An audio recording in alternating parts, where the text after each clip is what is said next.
Drama सिरे से तुम अब ख़त्म होने को है। अब अबीर के दिल में हन्नान के लिए जो गलत फहमियाँ हैं, ना तो वो इनको निकाल पा रही है और ना ही वो दूर हो रही हैं, कम होने के बजाय बढ़ते ही जा रही हैं। और दूसरी तरफ हन्नान भी अबीर के लिए अपना दिल साफ नहीं कर पा रहा। मगर अब सारा जिसकी वजह से ये सब कुछ हुआ है, वही ये सब गलत फहमियाँ भी दूर कर देगी।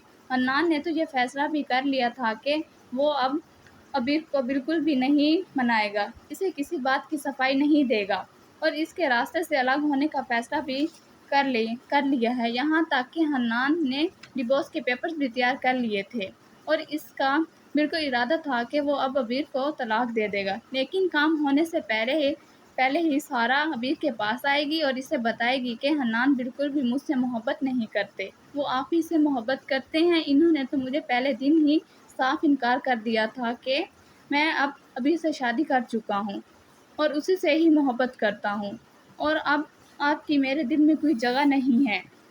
ये बात जानकर अबीर को बहुत दुख होगा कि इसने ये सब कुछ सिर्फ और सिर्फ एक गलतफहमी की बुनियाद पर किया। ये सब इन दोनों के दरमियान गलतफहमियां ही थी। अब इसे जानकर हन्नान की मोहब्बत पर यकीन आ जाएगा और वो हन्नान से एक्सक्यूज़ भी करेगी। और दूसरी तरफ हन्नान को जब पता चल चुका है कि अबीर को अपनी गलती का एहसास हो चुका है और इसे मेरी मोहब्बत का भी यकीन आ चुका है और वो इसे माफ़ कर देगा और इसी तरह से इन दोनों की डिवोर्स होने से पहले ही दोनों के दरमियान सुलह हो जाएगी।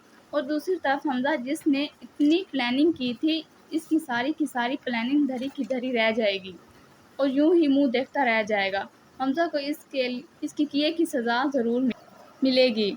ना तो वो अमल को पा सका और इसके पीछे इतनी दौलत भी खराब की और दूसरी तरफ अबीर के लिए भी इतनी मुसीबतें खड़ी करने के बावजूद भी इसे हासिल ना कर सका।